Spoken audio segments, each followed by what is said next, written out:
예수님이 이제 오늘 어린 낙의 새끼를 타고 예루살렘에 입성하신 오늘이 종려 주일입니다. 예수님께서 예루살렘을 입성하실 때 그 예루살렘의 사람들이 이 종려 가지를 흔들면서 예수님을 열렬하게 환영을 했습니다.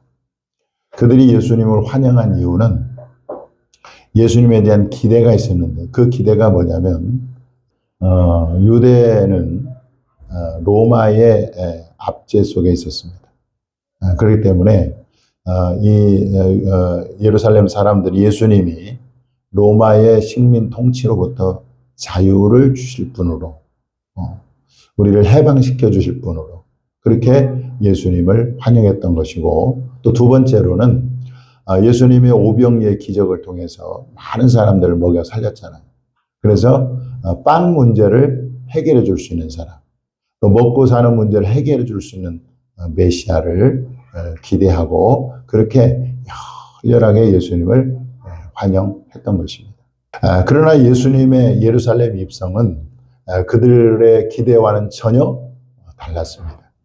예수님께서 예루살렘으로 올라가신, 예루살렘으로 입성하신 것에 대해서는 예수님이 앞전에 제자들에게 이미 이렇게 말씀하고 계십니다. 자, 마태복음 20장 18절 19절에 한번 보겠습니다.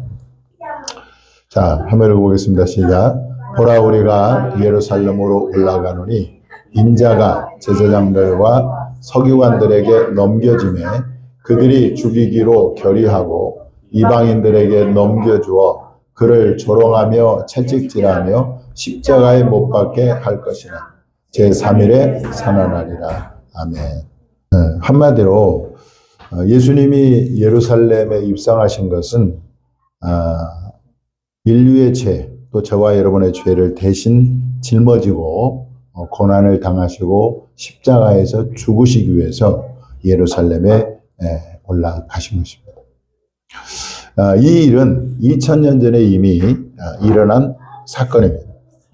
그렇다면 여러분, 예수님의 이 사건이 오늘을 사는 저와 여러분과 어떤 관계가 있을까요? 그렇지 않습니까? 2000년 전에 일어난 그 예수님의 그 예루살렘 입성이 오늘을 사는 저와 여러분과 어떤 관련이 있냐 이 말이에요. 어떻게 보면 아무 관련이 없는 것 같아요. 예수님의 예루살렘 입성이 저와 여러분에게 의미가 있고 관계가 있기 위해서는 저와 여러분의 그 상태가 어떤 상태인가를 아는 것이 매우 중요하다라는 것이죠. 성경은 우리 모두가 죄인이라고 그렇게 증거하고 있습니다. 뭐라고요? 죄인. 자, 그러면 나는 크게 죄도 짓지 않은 것 같은데 내가 뭐 다른 사람을 속이거나 사기치거나 뭐 그렇지 않은데 왜 내가 죄인이 되었을까? 의무 생기잖아요. 그죠? 성경은 우리가 죄인이라고 말하는데 나는 그렇게 큰 죄를 지은 것 같지 않은데 왜 내가 죄인이 되었을까? 왜 성경은 나를 죄인이라고 말할까? 할 때 바로 그 해답이 오늘 본문에 기록되어 있는 것이죠. 자, 오늘 본문 한번 다시 한번 읽어보겠습니다. 자, 시작. 그러므로 한 사람으로 말미암아 죄가 세상에 들어오고 죄로 말미암아 사망이 들어왔나니 이와 같이 모든 사람이 죄를 지었으므로 사망이 모든 사람에게 이르렀느니라. 여기 한 사람이 누굴까요? 아담. 그렇죠. 최초의 사람 아담이 하나님께 불순종함으로 선악과를 따먹지 말라 명령했는데 아담이 뱀의 유혹을 받아서 사단의 유혹을 받아서 하나님의 명령을 거역하고 불순종함으로 말미암아 뭐가 왔다고요? 세상에 죄가 들어온 죄가. 그런데 아담의 죄는 아담으로 끝나지 않았다는 것입니다.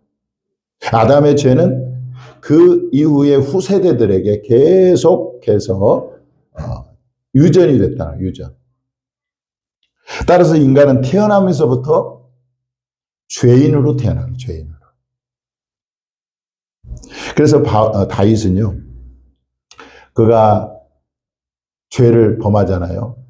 우리아의 아내 밧세바를 아내로 취해서 하나님께 죄를 짓는데 그 죄를 짓고 난 다음에 회개한 시가 시편 151편입니다. 거기 보면 그가 이렇게 고백을 해요. 자, 시편 51편 5절에 보니까 한번 읽어보겠습니다. 시작. 내가 죄악 중에서 출생하였으며 어머니가 죄 중에서 나를 잉태하였나이다. 그러니까 아담의 죄는 아담의 죄로 끝나는 것이 아니라 그 죄가 그 후손인 우리들에게까지 유전이 돼서 우리는 태어나면서부터 죄인으로 태어나. 그래서 죄인으로 태어나기 때문에 뭘 짓고 살아요? 죄를 짓고 사는. 그래서 모든 사람이 죄인이 된 것입니다. 여기에 저와 여러분도 유해가 아니라는 거예요. 열왕기 5장에 보면 아람 왕의 군대 장관 나아만이 나옵니다. 그가 전에 하나님의 도움을 힘입어서 그 아람 나라를 큰 위기에서 건진 전과가 있습니다. 그래서 그는 그 아람 왕 앞에서 굉장히 크고 존귀한 자다 이렇게 기록되어 있습니다. 그는 그야말로 큰 용사였지만 그러나 불행하게도 그는 나병 환자였다. 나병 환자. 오늘 옛날 말로는 문둥병자였다. 그는 화려한 갑옷을 입고 있었지만은 그 속은 살이 썩어가는 나병 환자였다는 것입니다. 무슨 말을 하려고 합니까? 오늘날 사람들이 나아만 장군처럼 겉으로는 권력과 지식과 명예와 부와 명성으로 화려하게 치장하고 있지만 그 속은 여전히 뭐라는 거예요? 죄인이라는 죄인. 자, 그렇다면 여러분 죄인의 운명은 어떻게 될까요? 죄인의 운명은 어떻게 될까요? 첫째, 죄인은 하나님의 심판 아래에 있다는 것입니다. 로마서 3장 19절에 보면 이렇게 말씀하고 있습니다. 한번 읽어보겠습니다. 시작. 우리가 알거니와 무릇 율법이 말하는 바는 율법 아래에 있는 자들에게 말하는 것이니 이는 모든 입을 막고 온 세상으로 하나님의 심판 아래에 있게 하려 함이라. 여기 보니까 온 세상으로 모든 사람으로 하나님의 심판 아래 있게 하려 함이라. 그렇게 말씀하고 있습니다. 여러분들 죄인이 하나님의 심판 아래에 있다는 것은 무슨 말이냐면 이미 사형 언도를 받은 사형수와 같습니다. 자, 우리가 하나님의 심판 아래에 있다는 말은 이미 우리가 하나님으로부터 사형 선고를 받은 거예요. 우리나라가 사형 제도가 있습니다. 그런데 사형 제도 그 법은 있는데 수십 년 동안 사형 집행을 하지 않았기 때문에 사실상 사형 폐지국이 되었습니다. 그런데 이제 군사정권 시절에는 사형 제도를 시행을 했어요. 이 사형수는요, 자기가 언제 이 사형이 집행될지 모르기 때문에 늘 이 초긴장 속에 살아간다고 합니다. 그래서 철문이 탁 열리는 소리가 들리면 혹시 오늘이 그 사형 집행 날이 아닌가 해서 굉장히 두려움과 공포 속에 살았다는 거죠. 하나님의 심판 아래에 있다는 것이 바로 이와 같습니다. 하나님께서 언제 심판을 시행하실지 모르는 거죠. 하나님의 심판을 시행하시면 순식간에 죄인이 멸망에 이르게 되는 것입니다. 여러분, 저와 여러분이요, 우리가 죄인이라고 성경은 증거하고 있잖아요. 그렇기 때문에 하나님의 심판에 대한 두려움을 우리가 가져야 될 줄 믿습니다. 이 하나님의 심판에 대한 두려움을 갖게 될 때 여러분 누가 귀하게 여깁니까? 귀하게 여기져요. 나를 위한 심판 대신 받으신 예수님이 귀하게 여겨지는 거예요. 자, 죄인은 하나님의 심판 아래에 있다고 말씀드렸는데 두 번째로는 죄인은 하나님의 진노 아래에 있다. 성경은 그렇게 기록하고 있습니다. 로마서 1장 18절에 보니까 한번 읽어보겠습니다. 시작. 하나님의 진노가 불의로 진리를 막는 사람들의 모든 경건하지 않음과 불의에 대하여 하늘로부터 나타나나니. 하나님의 진노가 불의로 진리를 막는 사람들의 모든 경건치 않음, 그리고 불의에 대해서 하늘로부터 내려온다. 그러니까 모든 죄인은 하나님의 진노 아래에 있는 18세기 청교도 조나단 에드워드는 진노하시는 하나님의 손안에 든 죄인이라는 설교에서 이렇게 말을 했습니다. 하나님의 진노는 죄인들을 향하여 타오르고 있습니다. 그들의 멸망은 임박해 있습니다. 구덩이는 준비되어 있고 불도 준비되어 있습니다. 용광로는 이미 뜨거워졌습니다. 그들을 받아들일 모든 준비가 되어 있습니다. 이미 불길은 타오르고 있고 번쩍이는 칼은 이미 그들 위에 들려져 있습니다. 그들의 밑에는 구덩이가 입을 벌리고 있습니다. 여러분, 이게요, 우리에게 내가 하나님의 진노 아래 있다고 하는 이 사실이 어떻게 보면 큰 두려움으로 그 공포로 다가오잖아요. 그러면 이 세상에서 좀 성공하고 잘 먹고 잘 사는 그게 아무 의미가 없어져 버려요. 내가 어떻게 하면 하나님의 진노를 피할 수 있을까? 여기에만 온 관심을 집중하게 되어 있는 거예요. 여러분, 이게 사실입니다. 하나님의 진노 아래 우리가 있다는 것이 사실이에요. 그러면 이것이 그냥 지식으로 그냥 지나가면은 나의 감정에 아무 감흥이 없어요. 그런데 이게 사실로 믿어지잖아요. 그러면 우리가 두려울 수밖에 없고 공포 가운데 있을 수밖에 없어요. 그래서 어떻게 하면 이 하나님의 진노를 피할 수 있을까를 필사적으로 찾게 되는 것이죠. 이 단계까지 우리가 가야 돼요. 그런데 많은 죄인들이 이 눈이 가려워져서 이 임박한 하나님의 진노를 보지 못하는 거죠. 그래서 자신의 구원에 대해서 무관심한 채 하루하루 먹고 마시고 즐기며 살아가는 것이 오늘날 우리들의 모습이고 죄인들의 모습이라는 것입니다. 이것은 홍수로 멸망당한 노아 시대 사람들과 같다는 거예요. 노아 시대 사람이 그랬잖아요. 지금 홍수로 하나님의 심판이 이제 심판으로 멸망당해야 되는데 그들은요 어떻게 살았느냐. 자, 예수님 말씀합니다. 마태복음 24장 37절 39절에 이렇게 나옵니다. 노아 시대 사람들이 어떻게 살았는가. 지금 멸망이 임박해 있는데도 불구하고 그들은 뭐 했어요? 자, 읽어보겠습니다. 시작. 노아의 때와 같이 인자의 임함도 그러하리라. 홍수 전에 노아가 방주에 들어가던 날까지 사람들이 먹고 마시고 들고 홍수가 나서 그들을 다 멸하기까지 깨닫지 못하였으니 인자의 임함도 이와 같으리라. 여러분, 내가 하나님의 진노 아래 있다고 하는 것을 알면, 그죠? 두려워 떨게 되고 공포 가운데 있게 되고 이런 과정이 있어야 진정으로 우리가 예수님을 찾게 되는 거예요. 그렇지 않습니까? 그래서 여러분, 우리가 하나님의 진노에 대한 두려움으로 저나 여러분이 좀 떨기를 바랍니다. 자, 죄인은 궁극적으로 죄의 결과로서 사망에 이르게 된다라고 말씀합니다. 오늘 본문에 보니까 모든 사람이 죄를 지었으므로 사망이 모든 사람에게 이르렀느니라 말씀하고 있습니다. 여기서 사망은 둘째 사망을 말합니다. 요한계시록 21장 8절에 보면 둘째 사망이 무엇을 의미하는지 잘 기록해 있어요. 자, 우리 한번 읽어보겠습니다. 시작. 그러나 두려워하는 자들과 믿지 아니하는 자들과 흉악한 자들과 살인자들과 음행하는 자들과 점술가들과 우상 숭배자들과 거짓말하는 모든 자들은 불과 유황으로 타는 못에 던져지리니 이것이 둘째 사망이니라. 둘째 사망은 그 지옥 형벌을 말합니다. 이 둘째 사망, 그 지옥이 무서운 것은 그것이 영원하다는 것이고 수천억 년이 지나도 지옥의 고통은 언제나 처음과 똑같다는 것입니다. 이것이 죄인이 처한 운명이라는 거예요. 그런데요, 자, 성경으로 우리가 죄인이라고 그래요.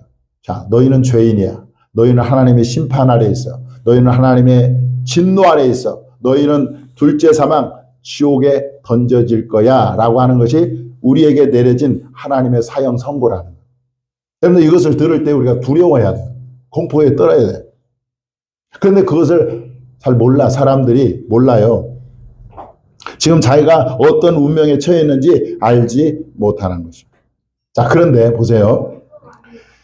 자, 죄인이 어떻게 자신이 처한 운명이 얼마나 비참한 상태인가를 알아차리게 되는 것은 바로 하나님께서 저와 여러분에게 빛을 이렇게 딱 비춰주십니다. 빛이 딱 오잖아요. 그러면 어둠이 밝혀지는 것처럼 하나님께서 빛을 우리의 영혼에 비춰주시잖아. 그러면 내가 비로소 얼마나 죄인이고 얼마나 악한 자고 얼마나 비참한 상태에 있는가를 비로소 알게 되는 거예요. 비로소. 그리고 성령께서 죄를 각성케 하실 때, 깨닫게 하실 때 비로소 내가 죄인이고 비참한 상태인가를 비로소 알게 된다는 것입니다. 그래서요, 저나 여러분이나 내가 목사고, 내가 권사고, 집사고, 성도고, 내가 교회 다니고, 이게 아니라 정말 하나님, 내가 내 모습을 진짜 나의 그 죄악된 모습을 보게 해주시고 참된 회개에 이르게 하여 주옵소서. 이것이 저와 여러분의 기도 제목이 되어야 될 줄 믿습니다. 자, 그런데요, 여러분, 인간의 공로는 구원에 있어서 무용지물이라는 거예요. 무슨 말이냐? 내가 열심히 교회 예배 참석하고 그 다음에 전도도 열심히 하고 또 11조도 드리고 이런 것들이 우리를 구원해 주지 않는다는 거예요. 무슨 말 알겠어요? 아, 하나님, 내가 교회도 열심히 다니고 예배도 드리고 기도도 열심히 하고 전도도 하고 11조도 드리고 주일 성수하고 이러한 신앙 행동들이 나의 구원을 보장해 주지 않는다라는 것입니다. 여러분, 바리새인들은요 11조를 드리고 일주일에 2번씩 금식을 했습니다. 그런데도 불구하고 그들은 구원받지 못하고 하나님으로부터 버림을 받았어요. 그러니까 우리 인간의 우리의 행위, 우리의 공로는 우리를 구원하는데 전혀 무용지물이라는 것입니다. 이사야 64장 6절 한번 읽어보겠습니다. 시작. 무릇 우리는 다 부정한 자 같아서 우리의 의는 다 더러운 옷 같으며. 아멘. 자, 내가 나의 공로가 구원에 아무런 영향력을 끼치지 못하고 무용지물이라고 한다면 여러분 우리에게 오는 게 뭐예요? 그때 오는 게 바로 절대 절망이에요. 절망. 아니 내가 할 수 있는 게 아무 것이 없다면 그래서 내가 열심히 기도 막 40일 금식 기도하고 막 주일 성수하고 11조 드리고 전도 열심히 하면 하나님께서 구원해 주면 좋겠는데 그것이 우리를 구원을 보장해 주지 않는다는 거예요. 그렇기 때문에 우리가 절대 절망할 수밖에 없는 거예요. 여러분들 오늘 내가 꿈칼럼에 그 신앙정보 시리즈 3번째를 기록해 놨는데 이 거듭남도 마찬가지. 내가 거듭나는 것은 내가 할 수 있는 것이 아니라 하나님이 절대적으로 해야 되기 때문에 그러면 내가 할 수 있는 것은 뭔가? 우리는 절망할 수밖에 없다는 거예요. 여러분들 구원을 얻기 위해서 죄인이 할 수 있는 일이 아무것도 없기 때문에 죄인은 절망할 수밖에 없는 거예요. 자, 로마서 9장 16절에 보니까 이런 말씀이 있습니다. 한번 읽어보겠습니다. 시작. 그런즉 원하는 자로 말미암도 아니요 다른 박질하는 자로 말미암도 아니요 오직 긍휼히 여기시는 하나님으로 말미암니라. 할렐루야. 내가 원한다고 구원이 주어지는 게 아니고 내가 열심히 봉사 충성 다른 박질해서 구원이 얻어지는 것이 아니라 오직 긍휼히 여기시는 하나님으로 말미암음이라 말씀하고 있습니다. 그래서 하나님의 긍휼이 우리에게 부어질 때 비로소 우리에게 구원이 임하는 줄 믿으시기 바랍니다. 하나님의 구원이. 그래서 바울이 뭐라고 말합니까? 디도서 3장 5절에 자 읽어보겠습니다. 시작. 우리를 구원하시되 우리가 행한 바 의로운 행위로 말미암지 아니하고 오직 그의 긍휼하심을 따라 중생의 씻음과 성령의 새롭게 하심으로 하셨나니. 할렐루야. 우리를 구원하시되 우리의 행한 의로운 행위 우리가 11조 드리고 주일 이게 아니고 하나님의 긍휼로 우리를 구원하셨다. 이렇게 말씀하고 있는 것입니다.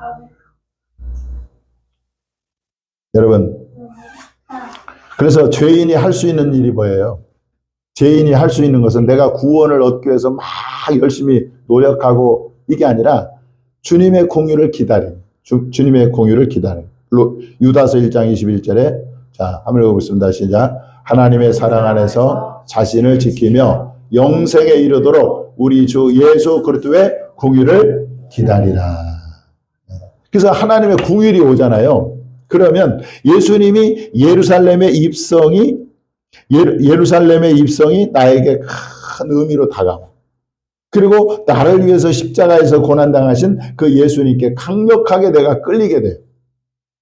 그리고 그 예수님을 믿고 사랑하게 되는 줄 믿으시기 바랍니다. 그러니까 여러분, 우리가 구원에 이르는 과정을 보면 절대 절망을 한번 해야 돼. 내가 정말 나는 어쩔 수 없는 스스로 구원받을 수 없는 죄인이고 하나님의 심판과 하나님의 저주와 하나님의 진노 아래 있는 그리고 결국 지옥 갈 수밖에 없는 죄인이라는 건 이 절대 절망을 경험해야 비로소 주님이 보이기 시작하는 것입니다.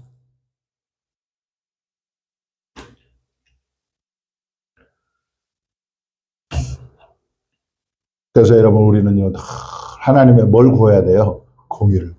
하나님 나를 불쌍히 여겨주시고 나를 공의히 여겨 주옵소서. 내 힘으로는 내 의로운 행위로는 내가 구원받을 수 없습니다. 주님의 긍휼이 나를 구원할 줄 믿사오니 그 긍휼을 내게 부어 주시옵소서. 우리의 기도 제목이 되어야 될 줄 믿습니다.